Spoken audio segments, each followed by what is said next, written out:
¿Son lo mismo Cepeda y Petro? Tienen solo un punto, creo yo, un punto de acuerdo, que son las reformas sociales. O sea, ambos son decididamente reformistas en lo social y es eso, yo creo que lo que los identifica y son convicciones muy profundas de eso. Pero de ahí para allá, pues son historias distintas, temperamentos distintos, maneras de hacer política distintas.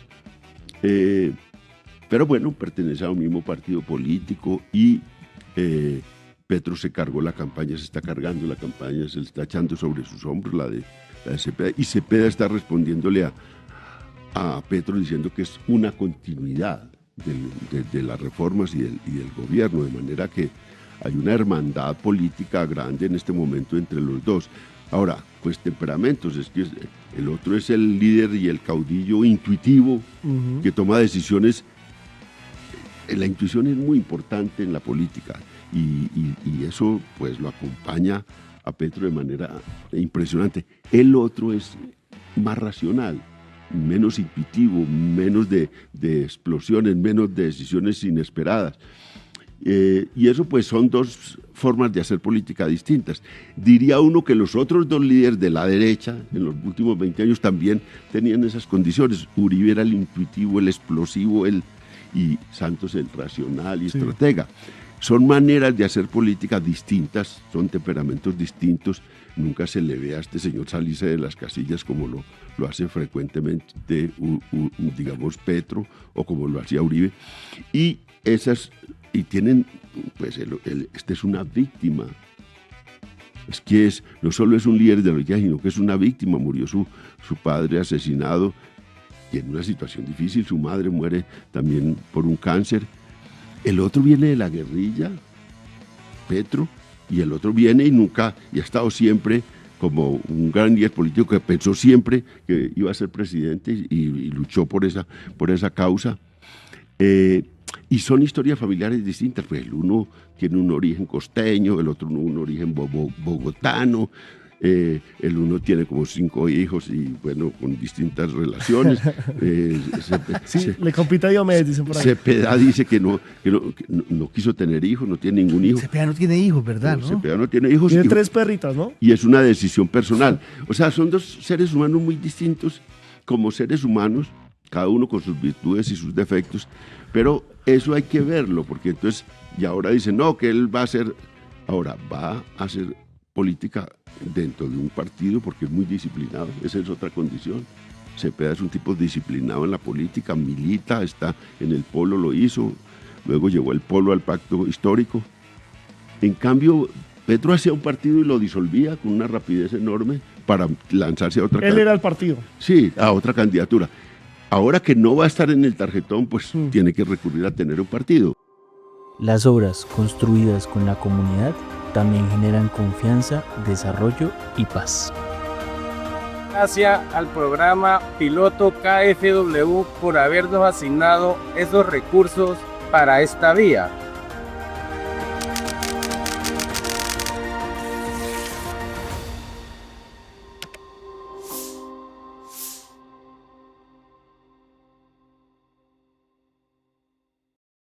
Y ahí me nace una pregunta, porque aquí, por ejemplo, con Diego, también de Pares, teníamos una discusión, Diego Pedraza, que a quien le mandamos un saludo, siempre muy dispuesto a estar con nosotros. Un monstruo. Y hablamos, ¿será que lo que pasó entre Uribe y Santos, no en las mismas proporciones, puede pasar entre Cepeda y Petro? Puede que Cepeda y Petro, por ejemplo, con el tema de la constituyente o con muchas cosas que quiera hacer Cepeda, puedan tener esa irrupción cuando Petro sea expresidente y si Cepeda llega a ser presidente? Yo creo que entre ellos hay una identidad básica muy importante y que es el reformismo, el situarse en la izquierda, que los hace, los hermana más, y ahora hay una mediación de un partido muy, muy importante, pero claro, Petro tampoco es que esté quieto. Realmente la voz de Petro en la campaña de manera directa es María José Pizarro, que es la jefe de debate. Okay. Y digamos, es una persona de suprema confianza de Petro. De manera que ahí, ahora, el ánimo de Cepeda es muy, muy negociador, muy conciliador, es un ánimo no pendenciero y seguramente él le pone, digamos, yo creo que el freno a cualquier pelea. Ahora, los seres humanos, lo que había entre Uribe es que eso sí tenían la diferencia fundamental durante muchos años en Colombia, era la paz negociada o la salida militar. Y esa sí es una diferencia grande. Entonces, cuando Santos decidió que había que hacer la paz negociada, pues eso ya sí era una diferencia abismal con Uribe, que había luchado por una derrota militar de estas fuerzas y sobre todo de las FARC. Entonces, ahora, como eso era una ruptura a fondo en la élite colombiana, eso fue lo que permitió esa ruptura digamos, Santos rompió la élite colombiana en dos: los que estaban por seguir en una política militar y de derrota militar de los actores armados, y los que estaban optando por una salida negociada. Esa división de la élite fue muy especial porque por esa grieta fue que se metió la izquierda y empezó a ser protagonista. Y entonces realmente cambió el panorama político el día en que Santos dijo: me meto a una negociación y saca un acuerdo de paz. Si no hubiera habido ese acuerdo de paz, no hubiera ganado Petro nunca. En el libro, la almendra del libro es una conversación que tú tienes con Cepeda en Monterrey sobre paz. ¿Cómo fue eso? En Guadalajara. Sí, en México. Ahora, ¿cómo Ya la corrijo. ¿Qué tan importante fue esa conversación? No, ¿Y cómo fue ese estábamos contexto?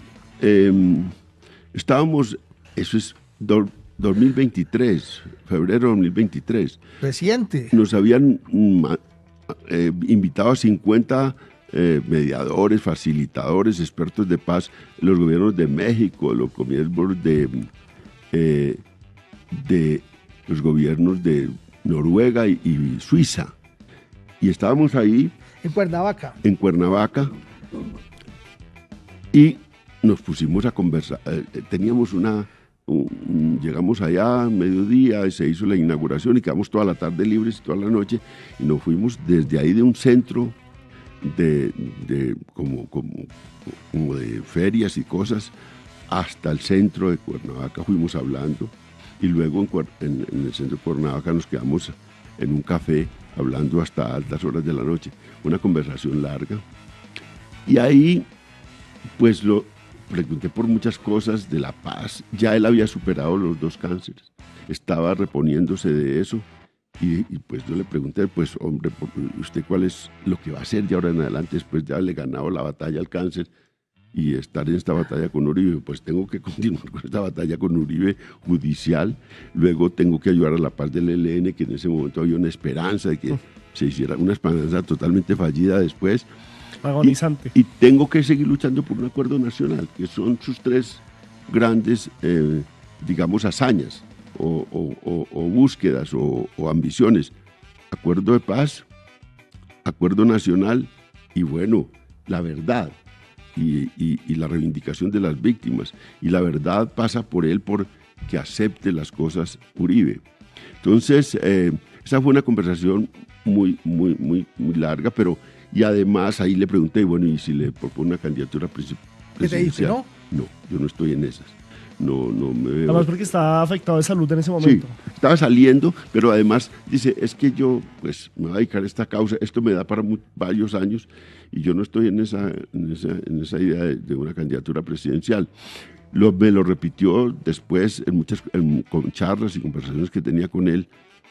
Solo ya en septiembre de 2025, cuando terminó el juicio a Uribe, me invitó a almorzar a su casa y ahí sí me dijo: León, ha ocurrido esto, hay mucha gente pidiéndome que sea candidato presidencial, ¿y usted qué opina? Yo le dije: pues le tocó, ¿qué más? Le tocó esa vaca loca. Usted es el héroe de la izquierda y bueno, y ellos tienen razón en proponerlo. Ahora, pues, digamos, le toca duro, porque a ese momento, pues, la izquierda no tenía mucha esperanza. la izquierda colombiana, y hay que decirlo, tuvo su gran salto para ganar esta presidencia en un momento en el que Donald Trump mete a Petro en la lista Clinton. Ok. Lo vuelve un protagonista internacional. Eso fue 4 días antes de la consulta del pacto histórico. Yo que habían llamado a todos los dirigentes del pacto histórico para preguntarles cuánta gente iban a llevar a la consulta, y ninguno, el que más decía, el más exagerado decía 1.500.000, la mayoría 1.000.000 o 1.200.000. Tenía conversaciones con ellos y meten a Petro en la lista Clinton 4 días antes de la consulta. El viernes él cita una movilización en la Plaza de Bolívar y el domingo llegan en un tiempo frío 2.700.000 personas a la consulta, duplicó lo que se tenía, y Petro saltó 10 puntos en favorabilidad en las encuestas. Yo no había hecho ese cálculo, no sabía. 10 puntos. Y el señor arranca, y eso fue, pues, imagínense, pues, como no era medido Cepeda en las encuestas, no tenía nada, 0. Primera encuesta, cifras y conceptos, le da 13 puntos. Segunda encuesta, Centro Nacional de Consultoría, le da ya 22 puntos, y esa fue en 15 de noviembre. Y el 29 de noviembre publican la tercera encuesta, que es la de Inbamer Galo, y ya tiene 32 puntos en la encuesta. Alguien que partió de 0 un mes, y al terminar el mes está en 32 puntos en las encuestas. Entonces, la ruptura que la produjo eso, que es inexplicable, porque Colombia es un país pro-norteamericano, sí, lo había sido siempre. Sí. Es un país, pues, no las élites sí, pero también la gente.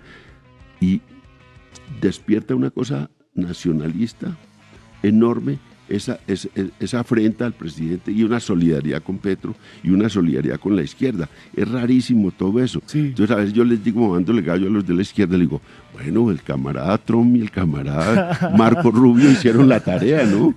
Pero fue una cosa impresionante eso. Sí, no, y como usted dice, se pegaba en carrito, porque después pasó lo de que no lo dejaran meterse a la consulta, y yo creo que eso más que perjudicarlo lo hizo impulsarse, porque la gente dijo, venga, le están negando